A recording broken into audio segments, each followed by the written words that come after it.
Welcome to our final presentation on this, our virtual VE75 celebration weekend. We thank you for the brilliant way you have entered into the activities and the competitions and shared with us the online events via social media, email and the wonders of YouTube. As you may be aware, the VE celebrations in 1945 were in fact 2 days of national holiday, Tuesday the 8th and Wednesday the 9th of May. As I have spoken to many over the years, especially those who were children in 1945, their abiding memory of the whole celebration is from VE night, the night of the 8th of May. Why? One of the first measures the government introduced when war broke out was the blackout.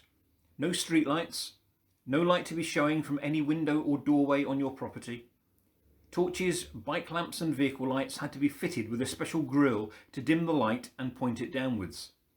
For 6 years, Britons had stumbled about in the blackout, and while there were various ingenious ideas to reduce the accidents it caused, it was still a major intrusion into the lives of every person in the land.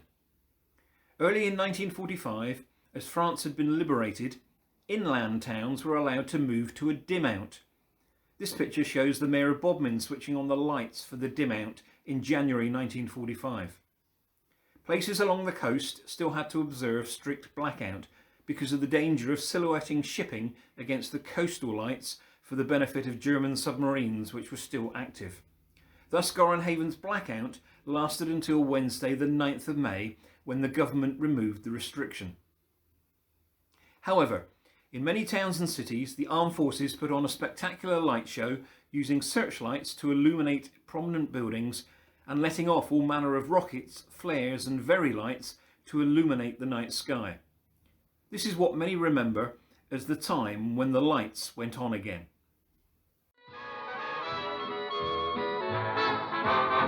I'm gonna get lit up when the lights go up in London. I'm gonna get lit up as I've never been before. You will find me on the tile, you will find me wreathed in smiles. I'm gonna get so lit up I'll be visible for miles. The city will sit up when the lights go up in London.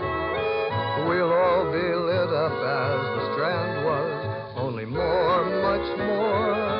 And before the party's played out, they will fetch the fire brigade out to the littest, uppest scene you ever saw. When the lights go on again, all over the world, and the boys are home again, all over the world,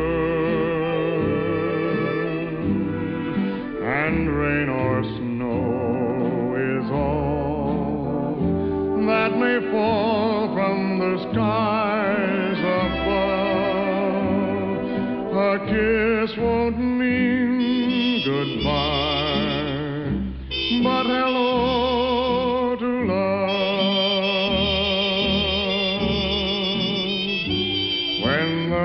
go on again all over the world,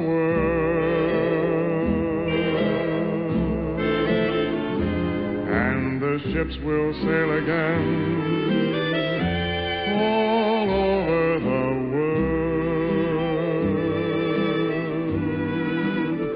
Then we'll have time for things like wedding rings. The real lights of London were not yet on, but that wasn't going to stop the celebration for a second. Everyone realized perfectly well that although the German war was over, the Japanese war was not. But for 48 hours at least, rejoicing was off the rations.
What a time that must have been, when the lights go on again.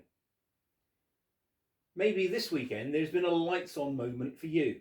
It's been something special, something memorable, a time when your perceptions have changed. Maybe you've seen Haven Church in a new light. You've discovered that church stuff can be fun. It's not a stuffy, out-of-touch relic of the Victorian era. Maybe you've heard something that stirred your heart, a phrase from a soldier's testimony about finding peace in the 21st century, the words of a song, a thought from Geoff's message this morning. Maybe you've begun to realise that true Christianity is not a religion, but a relationship with Jesus. Maybe you once came to the chapel and even walked with Jesus, but have now drifted away and lost touch, and the lights have dimmed. But this weekend, a light has gone on again, or perhaps for the first time. Jesus said in John chapter 8, "I am the light of the world. Whoever follows me will never walk in darkness, but have the light of life." And at Haven Church, we are just a group of folk seeking to follow Jesus.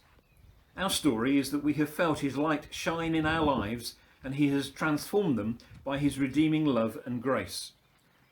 We are a group of flawed people who make mistakes, get things wrong, but who are determined to learn together to follow and serve Jesus, the one who loved us and gave his life for us. A singer-songwriter, John Pantry, put it, "You don't need a doctor unless you're feeling sick. You don't need to join us if you've got your problems licked. We're a fellowship of sinners, a rough and ragged crew, but we've all got Jesus in us and we're learning what to do. We know where we're going and we know the one we love, for he satisfies and heals us. He's given us his love. And this church is not the building. No, this church has not a spire. It's the women and the men who've got Jesus as their friend. Though we're sinners, we're forgiven. Lift your voices high. You don't need the doctor unless you're feeling sick. You don't need to join us if you've got your problems licked. We're a fellowship of sinners, a rough and ragged crew, but we've all got Jesus in us and we're learning what to do." So as we say thank you for joining with us this weekend in our virtual VE75 celebrations, we want to extend an invite. If you'd like to talk to someone to find out more about the good news of Jesus, then we are available by phone or email. Contact the person you know at church, or who sent you the links to the events, or who gave you the DVD or CD. Or email havenve75@yahoo.com, or contact us through the church website. If you would like someone to pray with you or for you, get in touch. If you would like to receive a copy of a gospel, an eyewitness account of the life of Jesus to have and to read, then get in touch. We look forward to welcoming you to one of our services or activities such as Knit and Natter, one of the women's groups or the men's breakfasts, or your children and young people to our youth groups when it is safe and prudent to hold such gatherings. But don't wait until then. If God has spoken to you, respond. When it is safe and prudent to do so, we will reorganise the VE exhibition, the collection of photographs of Cornwall during the Second World War, and we'll hold that within the village. While we are unable to meet, our Sunday service is recorded remotely and is available to receive each week either by email or CD. If you would like to receive it, let us know. But this is not an invite to join a religious social club.